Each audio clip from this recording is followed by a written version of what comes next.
안녕하세요. 보물을 찾았는데 안 보이는 건 아마 당연한 것 같습니다. 우리 하늘에 보물을 쌓아두셨기 때문에 좀 안 보일 수는 있어요. 근데 이제 하늘나라에 가시면은 훨씬 더 좋은 보물로 우리 성도님들 다 받으실 거다라는 믿음이 있습니다. 우리 마가복음 8장 27절에서 38절을 함께 보도록 하겠습니다.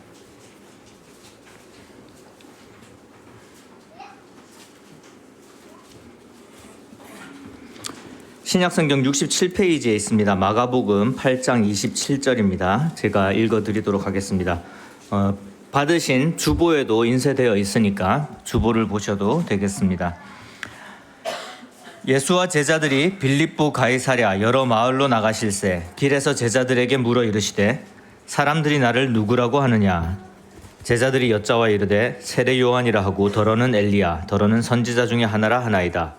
또 물으시되 너희는 나를 누구라 하느냐. 베드로가 대답하여 이르되 주는 그리스도시니이다 하매 이에 자기의 일을 아무에게도 말하지 말라 경고하시고 인자가 많은 고난을 받고 장로들과 대제사장들과 서기관들에게 버림받아 죽임을 당하고 사흘 만에 살아나야 할 것을 비로소 그들에게 가르치시되 드러내놓고 이 말씀을 하시니 베드로가 예수를 붙들고 항변하매 예수께서 돌이키사 제자들을 보시며 베드로를 꾸짖어 이르시되 사탄아 내 뒤로 물러가라. 네가 하나님의 일을 생각하지 아니하고 도리어 사람의 일을 생각하는도다 하시고 무리와 제자들을 불러 이르시되 누구든지 나를 따라오려거든 자기를 부인하고 자기 십자가를 지고 나를 따를 것이니라. 35절입니다. 누구든지 자기 목숨을 구원하고자 하면 잃을 것이요 누구든지 나와 복음을 위하여 자기 목숨을 잃으면 구원하리라. 사람이 만일 온 천하를 얻고도 자기 목숨을 잃으면 무엇이 유익하리요? 사람이 무엇을 주고 자기 목숨과 바꾸겠느냐? 누구든지 이 음란하고 죄 많은 세대에서 나와 내 말을 부끄러워하면 인자도 아버지의 영광으로 거룩한 천사들과 함께 올 때에 그 사람을 부끄러워하리라. 네, 이게 이제 우리가 마가복음을 올해부터 쭉 함께 읽어 내려가면서 하나님의 말씀을 공부하고 있습니다. 이제 마가복음이 중요한 전환점에 있음을 이제 우리가 보게 됩니다. 예수님께서 제자들을 부르셨어요. 예수님의 공생애를 시작하시면서 제자들을 부르셨어요. 그리고 제자들을 데리고 다니시면서 여러 가지 이적들을 보이시고 또 사람들에게 말씀하셨는데 그 사람들한테 말씀하신 것들을 사람들이 다 이해하지 못할 때에 예수님께서는 누구한테 그것을 풀어서 설명을 해주셨죠? 네, 제자들에게만 풀어서 설명을 해주셨습니다. 그래서 이제 마가복음을 공부하면서 예수님은 이 대중들을 향해서 사역을 하고 계셨던 것이 아니라 사실은 이 제자들을 향해서 사역을 하신 것이었고 제자들에게 예수 그리스도가 정말로 그리스도이심을 그리고 하나님의 아들이심을 증명해서 보이셨고 그것을 설명해 주셨어요. 예수님의 말씀들을 다 풀어서 이야기를 해 주셨습니다. 그래서 이 예수님은 모여있는 군중들을 위해서 오신 예수님이 아니라 정말 예수님을 따르는 제자들을 위해서 오신 것이고 예수님을 믿는 자들은 모두가 제자가 될 수밖에 없습니다. 왜냐하면 예수님을 따라야 했기 때문에 예수님을 따라서 예수님이 누구신지를 알아야 했기 때문에 그래서 예수님을 믿고 예수님을 따르게 된 사람들이 예수님 안에 들어와 있는 그러니까 하나님의 자녀가 되는 그런 축복을 받는 자들임을 말씀을 드렸습니다. 그래서 이 제자들은 이제 예수님이 누군지 알 수 있었고 또 이제 예수님이 어떠한 분이신지를 이렇게 눈으로 목격하고 또 들어서 알게 된 것입니다. 그런데 이제 이 예수님께서 우리가 이제 계속해서 보아왔듯이 이제 여러 대중들 앞에서 이렇게 여러 가지 말씀들도 하시고 사역들을 하셨어요. 근데 이제 대중들도 예수님을 쭉 따라다니는 그런 사람도 있었을지는 모르겠지만 예수님이 하시는 것들을 보고 모였고 근데 그 중에 이제 그 예수님의 어떠하심에 대해서 이야기를 듣고 이제 유대인의 지도자들도 예수님의 말씀을 들으려고 나왔었고 그러는 사이에서 이제 갈등들이 생기기 시작을 했어요. 그래서 예수님의 사역이 지금 한 2년 정도 이제 갈릴리 지역, 그 다음에 유대 지역, 사마리아 지역, 우리가 지난번에 배웠던 것처럼 이제 데가볼리 지역은 어디냐면은 이 요단강을 보면은 요단강이 이제 위에 갈릴리 호수가 있고 요단강이 있고 그 다음에 밑에 이제 또 사해가 있죠. 이 서쪽이 이제 주로 유대인들이 살고 있는 그런 지역이었습니다. 근데 요단강 저쪽 건너편, 요단강이 동쪽이죠. 동쪽도 원래는 이 여호수아서를 보면은 이 이스라엘 사람들의 이제 그 두 지파 반에게 주어진 영토였지만 이제 시간이 지나면서 이제 이스라엘 사람들 유대인들은 주로 이제 요단강 서편에 자리 잡고 살았었고 이 로마 당시에도 요단강 서편에 있는 유대 지역, 그 다음에 그 갈릴리에 있는 갈릴리 지역이 주된 이제 유대인들의 이제 정착지였고 그 외에 이제 사마리아, 옛날 이제 북이스라엘에 속했던 지역, 그 사마리아와 그다음에 뭐 여러 이제 그 로마의 여러 도시에도 조금씩 흩어져서 살고 있었습니다. 그러나 주된 이 유대인의 이 그 공동체는 요단강 서편에 있었고요. 근데 예수님께서는 이제 그뿐만이 아니라 요단강 동편 데가볼리 지역도 가셨고 그다음 베레아 지역, 유다의 건너편은 베레아고요. 그다음에 이제 갈릴리에서 이 요단강 사이 사마리아에 있는 사마리아가 이쪽에 있으면은 이제 이 건너편은 데가볼리 지역이었어요. 그 위쪽이 이제 이두레 지역이라고 해가지고 이 원래는 이제 유대인들이 거의 없었고 유대와 상관이 없었지만 이 로마에서 헤롯 대왕한테 줬던 땅이 있어요. 거기가 이제 이두레 지역인데 거기를 나중에 누가 이제 분봉왕이 되었을 때, 그러니까 누가복음 3장 1절에 보면 이제 분봉왕이 각각 나눠서 가지는 그런 장면이 나오는데 그 부분을 이제 헤롯 빌립이라는 사람이 그 분봉왕이 다스렸던 이두레라는 지역이 있습니다. 그게 어디냐면은 갈릴리의 동북쪽이에요. 거기에 있는 도시가 이제 가이사랴, 빌립보. 지금 이제 여기에 나와 있는 빌립보 가이사랴 이렇게 순서가 이렇게 바뀌어서 표기가 되어지고 있는데요. 그러니까 빌립보 가이사랴라는 지역에 이제 예수님께서 여러 마을을 다니시고 계셨던, 그러니까 이 유대인들을 향한 사역도 하시면서 그 이방인들이 있는 그 지역들도 이렇게 예수님께서 이렇게 돌아다니면서 이렇게 하나님의 말씀을 전하고 있던 시기였습니다.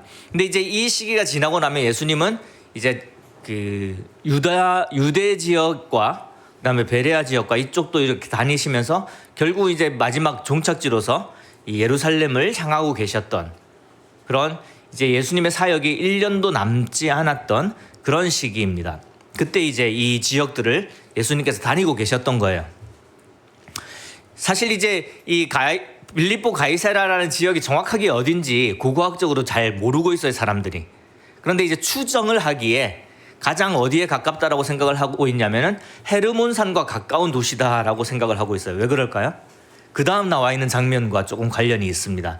그 다음 나와 있는 장면이 예수님께서 높은 어떤 산에서 변화하시는, 그래서 우리가 변화산이라고 이야기하는데 그 산이 이제 헤르몬산일 가능성이 높고 이 구약 시대에는 헐몬산이라고 하는 헐몬의 이슬이 이 아름답다라는 그런 표현, 이제 시편 133편 그 형제가 연합하여 동거하며 어찌 그리 선하고 아름다워, 그 장면에 나오는 그 헐몬산, 우리가 한번 들었던 기억이 있을 거예요. 그러니까 그 산으로 이제 추정을 하기 때문에 그 아래쪽에 있는 도시, 그러니까 이두레에 속해 있는, 그리고 빌립이 다스렸던 그 여러 도시 중에 거기가 아니겠는가, 그쯤이 아니겠는가라고 이야기를 하는데, 전반적으로 크게 봤을 때 이 이름에서 봤을 때, 그러니까 빌립보 가이사랴라는 이름 자체는 뭐냐면은 이 빌립 대왕이 자신의 이름을 따서 이름을 지은 거거든요. 그러니까 로마의 황제 가이사의 이름을 따고 그 다음에 빌립, 자기의 이름을 따서 지은 이름이기 때문에, 그러니까 빌립이 다스렸던 어떤 지역에 있다라는 건 분명해요. 그러니까 이방 지역에 속해 있던, 그러니까 갈릴리의 북동쪽에 있었던 지역인 것은 거의 확실합니다. 근데 정확하게 어딘지는 몰라요. 근데 여기서 어떤 놀라운 일이 벌어졌냐면은 여기 이 베드로와의 그 대화에서 베드로의 신앙 고백이 나오는 게 이제 중요한 사건이고, 그다음에 그 다음에 나와 있는 예수님의 그 변화하시는 모습을 제자들이 보는 그런 중요한 사건이 이루어졌던 곳이라는 것을 우리가 기억을 해보면 좋습니다. 자, 여기서 이제 예수님이 묻습니다. 사람들은 나를 누구라고 이야기를 하느냐라고 묻습니다, 제자들에게. 자, 이 질문은 무슨 질문을 하기 위해서 이야기를 하는 질문이죠. 그 다음 질문 29절에 있는 너희는 나를 누구라 하느냐라는 이 질문을 하기 위해서 던지신 예수님의 질문이십니다. 사람들은 뭐라고 이야기를 하죠? 어떤 사람은 세례 요한의 환생이다. 어떤 사람은 엘리야다. 어떤 사람은 선지자 중에 하나다라고 합니다. 사람들이 받아들일 때에 예수님은 선지자 같은 모습이었어요. 선지자가 누구입니까? 하나님의 말씀을 전하고 그 말씀이 어떻게 이루어지는지를 증명해 보여내는, 그러니까 하나님의 메시지 그리고 이적, 하나님의 메시지 이적 이런 것들을 하는, 보여줬던 그 전에 모든 사람들이 이제 선지자라고 불려왔었고, 그래서 예수님도 선지자 중에 한 사람일 것이다 라고 이야기를 한다라는 것입니다. 그리고 이제 예수님께서 제자에게 묻습니다. 너희는 나를 누구라 하느냐? 그럼 예수님은 당연히 이 제자들에게 그러한 대답을 할 수 있는 여러 가지 모습들을 보여주셨고, 제자들에게만 보여주셨던 모습들이 분명히 있었습니다. 그래서 이제 우리가 수제자라고 하는 베드로가 예수님께 이렇게 이야기합니다. 예수님은 그리스도이십니다. 자, 마가복음의 기록은 이렇습니다. 다른 이제 공관 복음서를 보면 주는 그리스도시요 살아계신 하나님의 아들이십니다라는 고백을 하게 됩니다. 그래서 우리는 지금도 교회에서 교회의 신앙 고백을 할 때, 그러니까 이 사람이 하나님을 믿고 예수 그리스도를 믿고 구원받은 사람이다라고 할 때 이 고백을 굉장히 중요하게 생각을 합니다.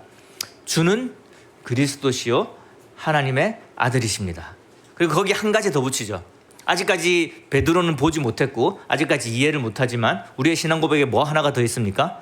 예수님은 우리의 구원자이십니다. 그것이 하나가 더 붙습니다. 근데 왜 베드로의 고백에는 구원자이십니다라는 고백이 없냐면은 지금 이 뒤에 있는 내용과 관련이 있습니다. 이들에게 아직까지 예수님께서는 분명하게 그 십자가의 죽으심과 그다음에 사흘 후에 부활하심을 정확하게 설명하지 않았었기 때문에 그래요.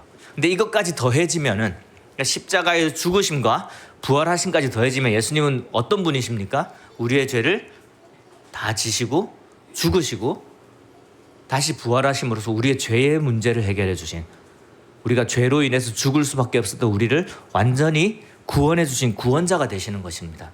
그래서 우리의 고백은 이거예요. 주는 그리스도시요 살아계신 하나님의 아들이시며 우리의 구원자이십니다. 이렇게 우리는 고백을 하게 되는 것입니다. 이걸 자세히 들여다보면은 지금 이제 마가복음에서는 주는 그리스도이십니다라고 이야기를 하고 있는데, 이 그리스도가 누구입니까? 하나님께서 약속하신 기름 부은 받은 자라는 뜻입니다. 그러니까 왕이 될 자라는 이야기죠. 장차 우리의 왕이 되실, 왕으로 이 땅에 오실 분이십니다라는 고백입니다. 그리고 이제 다른 복음서에 있는 살아계신 하나님의 아들이십니다라는 것은 예수님은 하나님이시라는 이야기예요. 근데 그 앞에 한마디가 있죠. 주는. 주가 뭐죠? 나의 주인이란 뜻입니다. 창조주라는 뜻이에요. 나를 만드신 분이란 뜻이에요. 그래서 창조주이신 예수 그리스도, 그리고 우리의 왕이 되실 예수 그리스도, 그리고 하나님과 동일하신 삼위일체의 예수 그리스도, 그리고 마지막으로 우리를 구원하시는 분, 우리를 구원하신 분, 구원자로서의 예수 그리스도. 이것을 우리가 온전히 마음에 받아들였을 때 우리는 하나님을 믿고 예수 그리스도를 믿는다라고 하는 것입니다. 그것이 우리의 신앙 고백이 되는 것이죠. 무슨 말이냐면 우리가 믿음이 있음을 이야기할 때 예수 그리스도를 어떻게 알고 있느냐, 우리가 예수 그리스도를 누구라고 부르느냐라고 했을 때 우리는 이렇게 대답을 해야 되는 것이죠. 주인이십니다. 나의 주인이십니다. 그리고 나의 왕이십니다. 나를 다스리는 분이십니다. 그리고 하나님이십니다. 나의 창조주이십니다. 그리고 나를 구원하신 분입니다. 이렇게 고백을 하게 되는 것입니다. 근데 다시 이 장면으로 돌아가서 이제 우리가 신앙 고백이라고 하는 이유는 그 다른 복음서에 나와 있는, 마태복음에 나와 있는 그 베드로의 신앙 고백과 그 다음에 예수님께서 말씀하시는 그 십자가의 죽으심, 이것을 합해서 그렇게 신앙 고백이다라고 우리가 후대의 사람들이 일컫는 것이고요. 이때 이제 베드로의 대답은 이제 마가복음을 중점으로 봤을 때 주는 그리스도이십니다라고 대답을 한 거예요. 그러니까 어디에 초점이 맞춰져 있냐면은 기름 부음 받은 자, 왕이 될 자에 초점이 맞춰져 있습니다. 지금 이 순간에 베드로의 고백에서는, 마가복음에서 지금 이제 조명하는 부분들을 말씀을 드리는 것입니다. 그러니까 베드로는 예수님께서 그리스도임에 대해서 분명히 확신을 하고 있었던 거예요. 구약 성경에 하나님께서 이 이스라엘이 회개하고 하나님께로 돌아오게 되면은 한 왕을, 유다의 씨에서 한 왕을 일으키실 것인데 그 한 왕을 통해서 온전히 이 주님의 나라가 회복이 됨을 예언을 하셨어요. 그러니까 이 베드로는 그 구약 성경에, 그러니까 그들이 가지고 있는 성경에 예언했던 다윗의 뿌리에서 유다에서 난 유다 지파의 한 왕으로서, 다윗의 씨로 난 한 왕으로서 우리를 회복할 것이고 하나님의 나라를 회복하실 우리의 왕이 되실 그런 분이십니다 라고 이 베드로는 고백을 하는 거예요. 왜냐하면은 예수님께서 이 제자들을 데리고 다니면서 그럴 능력이 있으심을 분명하게 베드로에게 보여줬고, 그리고 정말로 하나님이심을, 하나님의 능력을 예수님이 그대로 가지고 계심을 이 베드로에게 보여줬기 때문에 베드로가 한 가지 확신을 할 수 있었던 건 무엇이냐면은, 예수님은 이 하나님께서 우리에게 보내주신 우리의 왕이 되실 분이십니다라는 것은 분명하게 확신하고 있었던 거예요. 그래서 그런 분이십니다라고 고백을 합니다. 그러니까 예수님이 이 제자들을 2년 동안 잘 데리고 다니면서 잘 가르쳤던 것이죠. 그리고 그러한 그 고백이 나올 수 있도록 예수님께서 이렇게 제자들에게 예수님의 모습을 보여주셨던 것입니다. 그래서 예수님이 의도한 바대로 사람들은 나를 선지자 중에 한 사람이라고 하지만 너희들은 나를 누구라고 하느냐라고 했었을 때 그런 예수님에 대한, 예수 그리스도에 대한 분명한 신앙 고백을 끌어낼 수가 있었던 것입니다. 그런데 이제 예수님께서는 아직까지 그 예수님의 때가 되지 않았기 때문에 다른 사람들, 그러니까 제자 외에 다른 사람들에게는 이 사실이 분명한 사실이라는 것, 그러니까 예수님이 그리스도시고 하나님의 아들이라는 그 분명한 사실을 다른 사람들은 아직까지 알리지 말라고 이야기를 하시고는 그 다음에 중요한 이야기를 하시는 거예요. 곧 내가, 예수 그리스도께서 고난을 받으셔서 십자가에 죽으실 것이고 또한 부활할 것이다 라는 것을 분명하게, 그러니까 은유로도 이야기하지 않으시고 비유로도 이야기하지 않으시고 말 그대로 내가 잡혀서 십자가에 죽을 것인데 말 그대로 내가 다시 살아날 것이다 라고 제자들에게 비로소 처음 이야기를 하신 것입니다. 근데 이 제자의 반응이 어떻습니까? 이게 당연한 반응이에요. 베드로가 뭐라고 반응합니까? 방금 이제 다른 복음서에 따르면 굉장히 칭찬을 듣거든요. 정말 하나님께서 너에게 알게 하셔서 너를 통해서 교회를 세울 것이다. 굉장히 큰 칭찬을 들었어요. 근데 이 베드로가 뭐라고 이야기를 하냐면은 이번에는 붙들고 항변해서 아닙니다. 절대 안 됩니다. 이게 붙들고 항변한다는 무슨 말? 예수님께 방금 하신 말이 절대로 이루어져서는 안 됩니다라고 베드로가 이야기를 한 거예요. 근데 예수님께서 뭐라고 말씀하십니까? 30절에 사탄아 내 뒤로 물러가라. 네가 하나님의 일을 생각하지 않고 사람의 일을 생각한다라고 이야기를 하시는 거예요. 하나님의 일을 생각하지 않고 하나님의 계획을 생각하지 않고 사람을 계획을 생각하는구나. 그리고 어떤 말씀을 하시냐면은 누구든지 나를 따라오려거든 자기를 부인하고 자기 십자가를 지고 나를 쫓을 것이니라. 왜 요즘 유행하는 말 중에 너는 다 계획이 있었구나 이런 말이 있거든요. 너는 다 계획이 있었구나. 영화에서 나온 장면인데 베드로도 계획이 있었어요. 야고보도 계획이 있었고 요한도 계획이 있었고 마태도 계획이 있었고 유다도 계획이 있었습니다. 어떤 계획이 있었을까요? 제자들의 모습에서 어떤 모습이 보입니까? 예수님이 그리스도라는 걸 알게 되면서 그들은 예수님이 왕이 되실 거다라는 계획이 있었어요. 예수님은 왕이 되실 거다. 그러니까 나중에 이 제자들이 철없이 어떤 싸움을 합니까? 예수님이 왕이 되시면 내가 오른쪽에 앉을게요. 내가 왼쪽에 앉을게요. 그런 다툼까지 일어납니다. 어떤 계획이 있었죠? 지금 예수님이 그리스도라고 고백을 했고 예수님이 정말로 그렇다라고 이야기를 하신 거잖아요. 그게 맞다라고 이야기를 하신 거잖아요. 내가 왕이 될 사람이 맞다. 이것도 영어 대사 같은데. 내가 왕이 될 상인가 뭐 이런 영화 대사 같긴 한데 아무튼 그게 맞다라고 이야기를 하신 거예요. 예수님께서 왕이 되실 거다라고 이야기를 하신 거예요. 그러니까 머릿속에 이제 계획이 타타타타 구체적으로 이렇게 쫙 뻗쳐나가기 시작하는 거예요. 아니, 감사합니다. 그러니까 베드로도 예수님이 이제 왕이 되실 거니까 지금 베드로가 방금 칭찬을 들었거든요. 하나님의 왕국에서 굉장히 중요한 어떤 근거가 될 이 가장 이제 밑받침이 될 만한 그러한 신앙 고백을 한 사람으로서 예수님께 칭찬을 들은 사람이에요. 그 예수님으로부터 이름을 받았어요. 시몬이었지만 베드로라는 반석이라는 이름을 받은 거예요. 그러니까 적어도 예수님이 왕이 되시면은 1등, 2등 신하, 국무총리, 총리 대신 뭐 이 정도는 가지 않을까라는 계획이 있는 거예요. 내가 비록 어부였지만 정말 예수님을 따라서 내가 이 삶을 던져보니까 예수님께서 나를 이제 예수님의 왕국에 무언가 쓰실, 예수님의 왕국을 만드는데 무언가 쓰실 분이 아니실까. 이 착각을 지금 이 상황에서 사단아 뒤로 물러가라 라는 이야기를 듣고 이제 계속 예수님께서 죽을 거라는 이야기를 들으면서 이 착각을 계속하고 있었어요. 베드로는 계속하고 있었던 거예요. 야고보, 요한도 계속 그 착각을 하고 있었던 거예요. 그러니까 정말로 예수님이 잡혀갔을 때 이 충격이 있었던 거거든요. 이때도 충격이었겠지만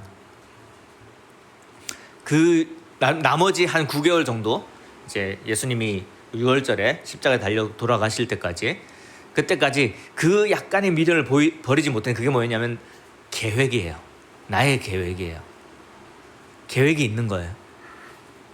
이게 뭐냐면 사람의 일인 거죠. 우리 모두 다 우리의 일이 있어요. 예수님 앞에 나올 때 우리가 예수님을 나의 주인이고 나의 왕이시고 나의 창조주시고 나를 구원하신 분까지 다 인정을 하는데, 근데 예수님 앞에 나올 때 뭐가 있다고요? 내 계획이 있는 거예요.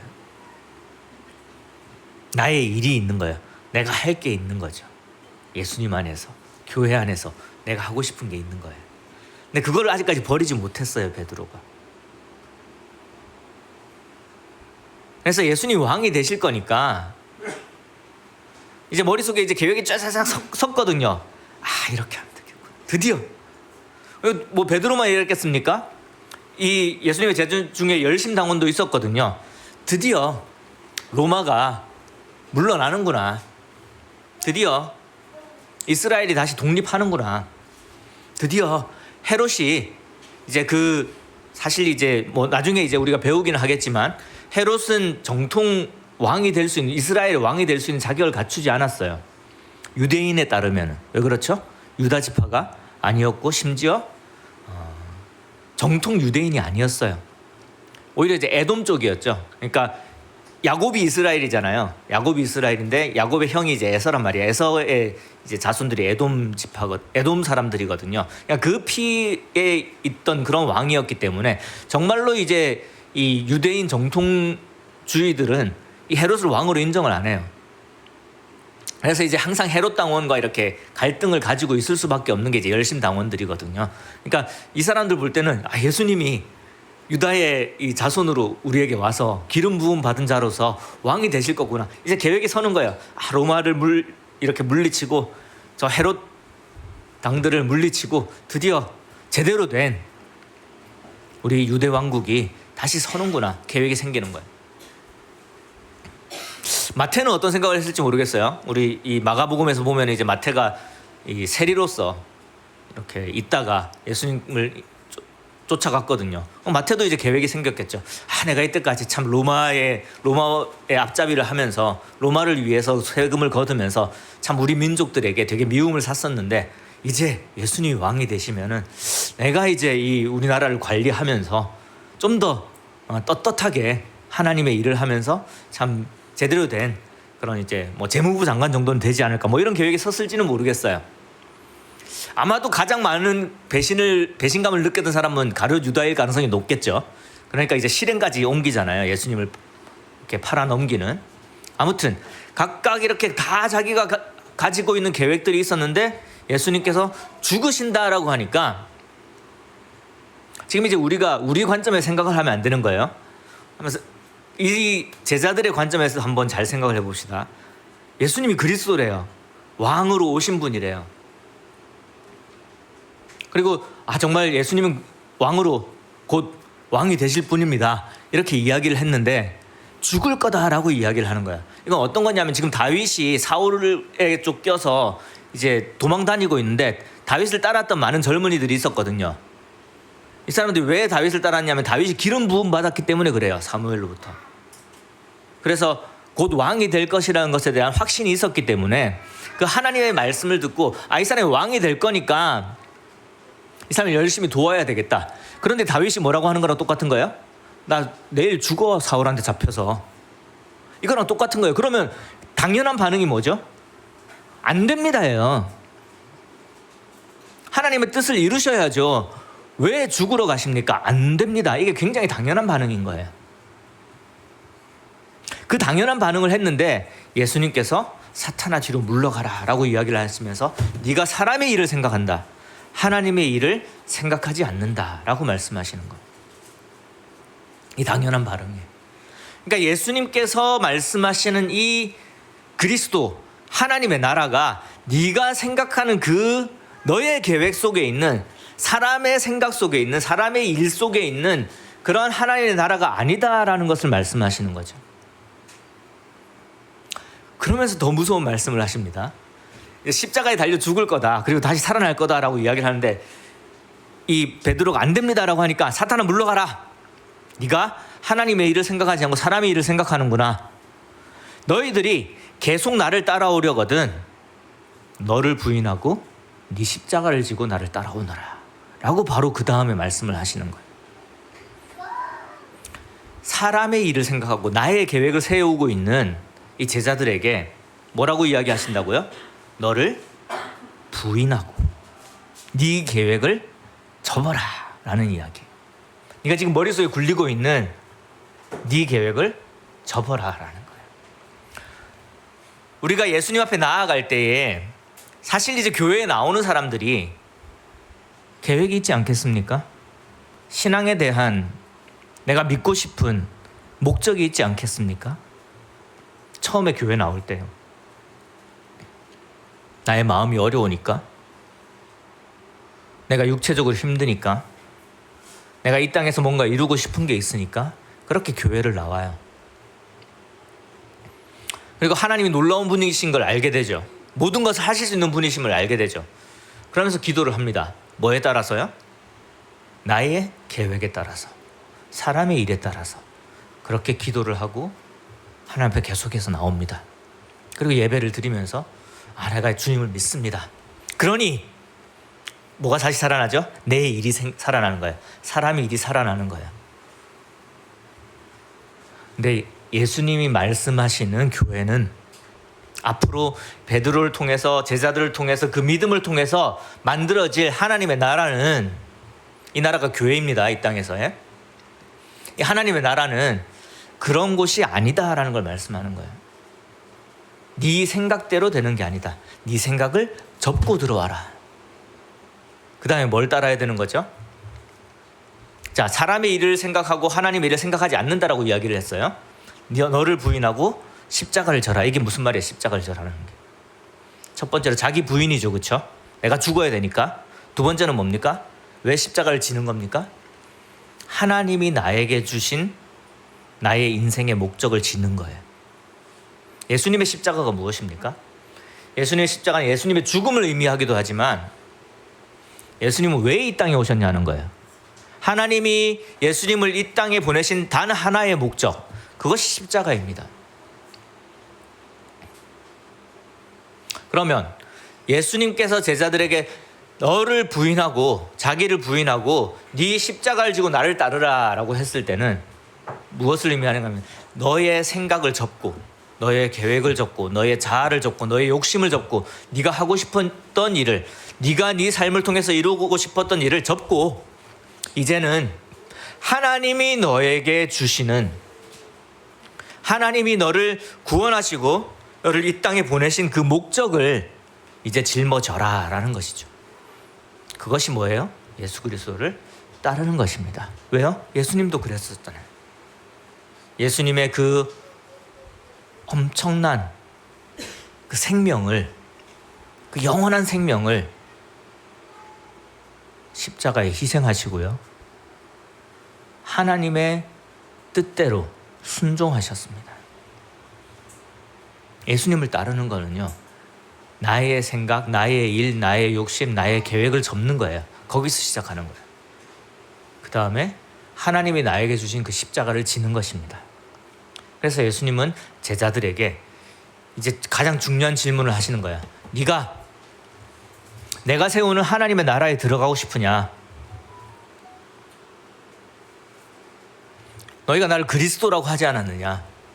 왕으로 올 자라고 하지 않았느냐? 내가 이제 곧 왕국을 세울 것인데 거기에 백성이 되고 싶으냐? 그러면 너를 부인하고 네 십자가를 지고 나를 따라야 한다라고 말씀을 하고 계시는 것입니다.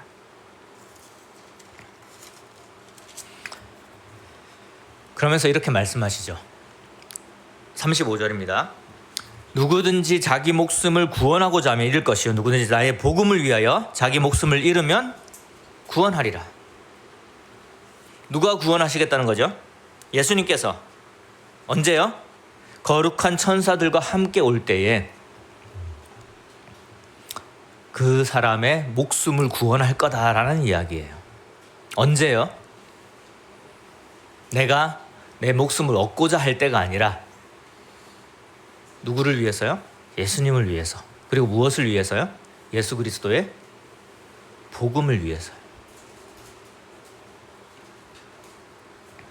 누구든지 나와 복음을 위하여. 분명히 예수님께서 그렇게 말씀하셨습니다. 나와 복음을 위하여 목숨을 버리는 자는 구원할 것이다. 이게 예수님의 분명한, 그러니까 뭐 비유적으로 말씀하신 것도 아니고요, 뭐 이럴 수도 있다라고 말씀하신 것도 아니고요, 이거는 제자들한테 단정적으로 선언적으로 분명하게 선언하신 말씀이에요. 나를 따르려거든 너를 부인하고 내 십자가를 져라. 각자 자기의 십자가를 져라. 그리고 나를 따라라. 너희가 너의 목숨을 얻고자 하면 잃을 것이지만 나와 복음을 위하여 그것을 버리면은 구원받을 것이다. 예수님께서 하신 말씀이에요. 이게 분명한 복음이죠. 그렇지 않습니까? 우리가 구원받으려고, 우리의 삶에 영원한 삶을 얻으려고 교회에 나오고 말씀을 읽고 그리고 하나님 앞에 나아옵니다. 예수님의 말씀이에요. 이게 자기를 부인하고 십자가를 지고 따르고, 내 생명을 구하려고 하지 말고 오히려 예수님과 예수님의 복음을 위해서 내 생명을 바쳤을 때에 구원할 것이다 라고 이야기를 합니다. 36절에 보면 사람이 만약 온 천하를 얻고도 자기 목숨을 잃으면 무엇이 유익하리요? 사람이 무엇을 주고 자기 목숨과 바꾸겠느냐? 성경에 사람들이 의외로 많이 알고 있는 성경 구절들이 몇 가지가 있어요. 그죠? 뭐 돼지 목에 진주 목걸이라든가, 갑자기 그게 생각나는지 모르겠는데, 아무튼 이 말씀도 많이 알고 있죠. 뭐죠? 사람이 온 천하를 얻고도 자기 목숨을 잃으면 무엇이 유익하겠는가? 그런데 이걸 조금 비틀어서 알고 있습니다. 어떻게 알고 있죠, 보통? 온 천하를 잃고도 목숨 또는 뭐라고 많이 들어보셨어요? 건강이라고 많이 들어보시지 않으셨나요? 그죠? 사람이 온 천하를 잃고도 목숨을 잃는 게 무슨, 보통 언제 이런 말을 인용을 하죠? 건강 잃으면 아무 소용없다라고 이야기할 때 이 말을 많이 인용을 합니다. 실제로 건강 잃으면 무슨 소용이 있겠느냐. 그러니까 이 땅에서의 이 목숨이 중요하다라는 말로 많이 인용을 해요. 그런데 그렇게 인용된 말을 듣고 이 말을 보면은 문맥이 안 맞죠. 잘 생각을 해보세요. 예수님께서 뭐라고 말씀하셨냐면은 네가 목숨을 얻으려고 하면 잃을 것이고 목숨을 나와 복음을 위해서 버리면 구원받을 거다라고 말씀을 하시고 나서 온 천하를 얻고도 건강을 잃으면 무슨 소용이 있겠느냐, 건강이 최고다라고 말씀하셨겠어요? 문맥적으로 안 맞잖아요. 그렇죠? 그럼 여기서 이 목숨은 무엇입니까? 이 땅에서 죽으면 소용없다 이 말이에요? 온 천하를 얻고도 이 땅에서 죽으면 소용없다 이 말일 것 같습니까? 그럼 문맥이 안 맞다니까요. 그렇죠? 목숨을 바쳐서 나의 일을 하라라고 말씀을 하셨는데 온천을 잃고도 네 목숨을 잃으면은 무슨 소리겠냐? 네가 목숨은 건져야지. 이런 말이 아니겠죠, 그렇죠? 여기서 이 목숨이란 게 뭐죠? 생명을 말하는 거예요. 영혼을 말하는 거예요. 영혼. 영혼을 말하는 것입니다. 이게 이제 우리나라 말은 목숨이라는 게 조금 이제 약간의 중의적인 의미가 있어서 목숨 이렇게 번역이 되어 있는데 이 말을 이제 원래 이제 헬라어 말을 이렇게 그 영어로 번역하거나 다른 말로 번역할 때는 앞에 이제 자기 목숨을 구원하고자 믿을 것인 마야복음을 위하여 자기 목숨을 잃으면 구원하리라 할 때에 이 35절에 있는 목숨은 생명이라고 번역을 해놓고 36절에 있는 목숨은 영혼이라고 번역을 해놨어요. 이게 이제 수케, 사이키라고 이 영을 말하는 건데 영혼을 말하는 거예요. 그 참고로 이 마태복음 10장 28절을 한번 보겠습니다. 오늘 잘 이해를 하시는 게 조금 필요할 것 같아서 한번 찾아보도록 하겠습니다. 마태복음 10장 28절입니다.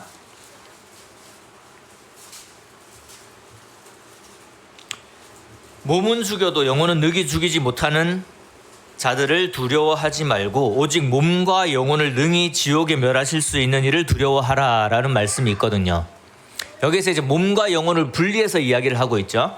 몸은 죽일 수 있는데 영혼을 죽이지 못하는 사람들은 두려워할 게 아니라 영혼까지 멸하실 수 있는 하나님을 두려워하라는 말씀이거든요.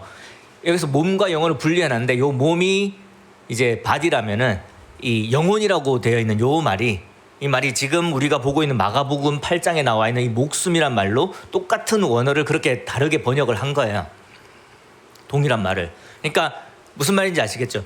우리가 가지고 있는 그러니까 이 몸을 말하는 게 아니라 몸의 수명을 말하는 게 아니라 우리의 모든 정신을 말하는 거예요. 영혼을.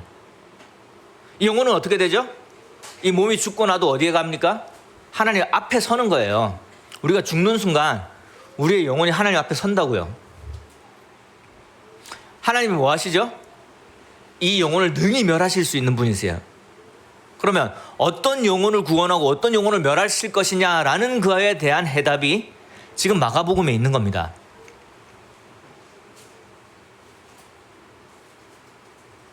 우리가 우리의 모든 정신 있잖아요.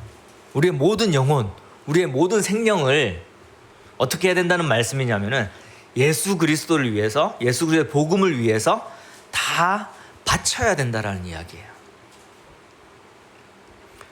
그러지 않으면은 어떻게 될 거니까? 예수님께서 오셔서 심판하실 때에 그 영혼을 멸하실 거니까. 그러니까 이 영혼이 얼마나 중요한지 아시겠죠? 영원히 영원한 벌 속에 들어가느냐, 영원한 생명 속에서 하나님과 함께 하느냐 하는 데 있어서 예수님이 지금 그걸 말씀하시고 계시는 거예요. 네가 그 영원한 생명을 얻고자 하면은, 네 스스로 얻고자 하면은 그거 안 주실 거야, 하나님께서. 그런데 네가 나와 복음을 위해서 그 모든 영혼을, 이 삶의 모든 능력과 힘을 사용을 하면은, 그걸 바치면 하나님께서 그 영혼을, 그 영원한 생명을 구원하실 것이다 라는 말씀이에요. 그런데 이 땅에 살면서 부귀영화를 누리고 예수 그리스도의 복음을 부끄러워하면은 그 영혼이 내 앞에 다시 섰을 때에 나도 그 영혼을 부끄러워하겠다라고 말씀을 마치고 계십니다. 그러니까 세상이 사람이 온천을 얻고도 자기 목숨을 잃으면이 아니라, 그러니까 내가 죽으면이 아니라, 여러분들이 여러분 계획서에도 아무리 잘 살아가도 뭐 믿음 안에서가 밖에서가 마찬가지예요. 믿음 안에서 내가 내 마음대로 열심히 잘 살아가서 뭔가 성공한 것 같을지라도 내가 주와 복음을 위해 살지 않으면, 내가 주님을 위해서 내 모든 열정을 다하지 않으면은, 그리고 나의 삶 속에서 조금이라도 나의 예수 그리스도의 그 복음을 부끄러워한다면은, 예수님께서, 우리가 예수님 앞에 섰을 때 예수님께서 우리의 영혼을 딱 보시고, 그러니까 나의 영이죠, 나의 영과 딱 만났을 때 나를 부끄러워하실 거라고요. 구원하지 않으실 거라는 거죠. 이 말 그대로예요. 그냥 말 그대로 그렇다는 거예요. 우리의 영혼은 나를 부인하고 나의 십자가를 지고 나의 목적대로 이 땅을 살아가는 것을 의미합니다. 그냥 단순히 내가 목숨을 바치면 이게 그냥 내가 나의 몸을 던진다라는 의미가 아니라 나의 모든 영혼이, 그러니까 그 전에 내가 가지고 있었던 모든 계획들을 뒤로하고 나를 부인하고 내 생각을 뒤로하고 내가 하고 싶은 것들을 미루는 게 아니라 아예 버리고 지금 하나님이 나에게 뭐라고 말씀하시는지에 대해서 충성하는 것을 이야기하는 거예요. 지금 나에게 하나님께 주시는 말씀을 순종하는 걸 이야기하는 거죠. 그게 주님을 따르는 삶이라는 걸 말씀하고 계시는 거예요. 예수님은 그 예수님을 따르는 자들에게 예수님의 나라를 허락하시는 것입니다. 그냥 예수님이 병 고쳐준다고 그러니까 어떻게 고치나 보자 온 사람들에게 예수님이 구원을 베푸시는 게 아니에요. 예수님과 예수님의 복음을 위해서 자신의 삶을 바친 자에게,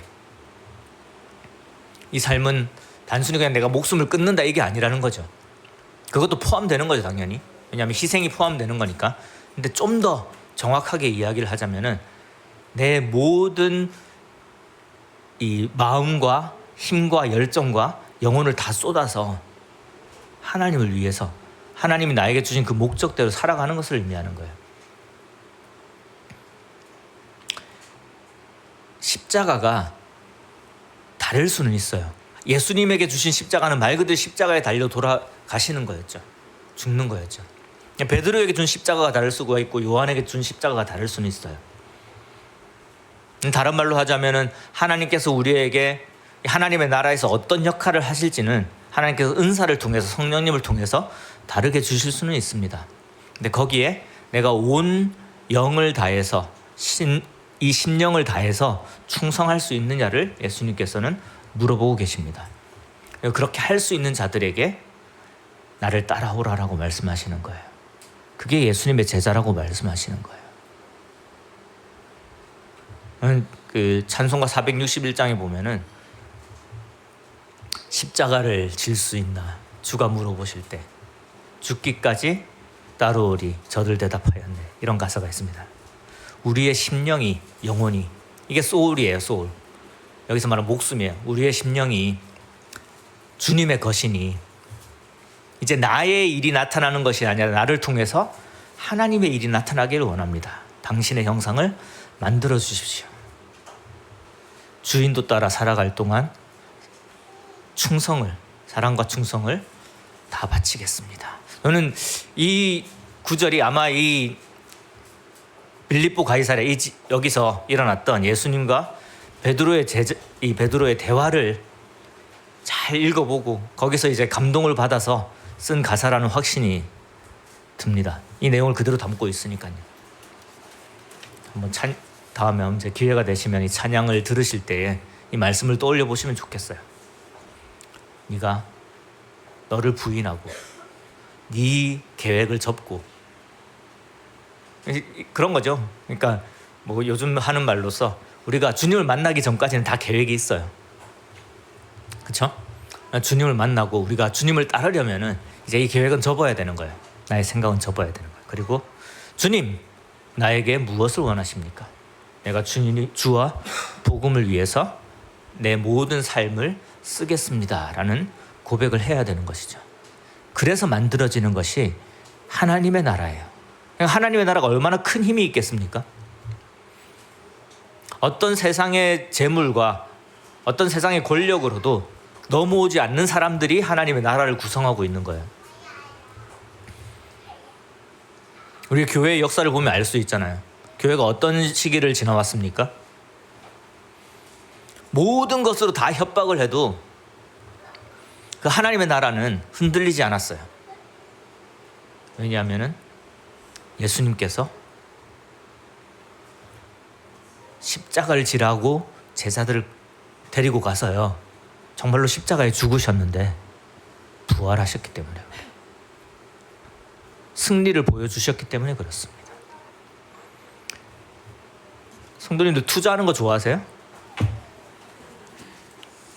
제가 10년 전에 비트코인을 하나 사가지고 무선 공유기를 하나 산 적이 있었거든요. 제가 1억짜리 공유기를 샀더라고요. 그걸 안 사고 이제 무선 공유기 하나 사는데 이제 해외 직구하느라고 비트코인이 필요했었는데, 그걸 안 사고 가지고 있었으면 얼마가 되는 거예요? 혹시 지금 가격 아시는 분 계십니까? 한 비트코인이 그 당시에 20만 원이었는데 지금 1억 정도 하는 걸로 알고 있어요. 이걸 그때 알았다면, 이런 말 많이 들어보세요. 10년 전에 그걸 알았다면 그거 안 팔았겠죠. 가지고 있었겠죠. 그러니까 결과를 아는 사람은 투자를 제대로 할 수 있지 않겠습니까? 지금의 결과를 아는 사람 10년 전에 어떤 투자를 할까요?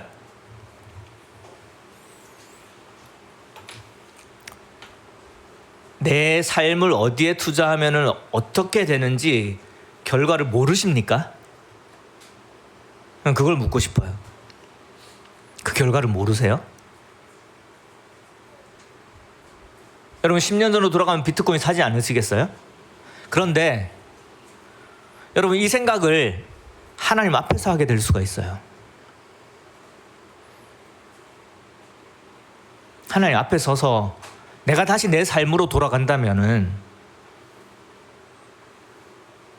내 삶을 하나님께 드렸을 텐데,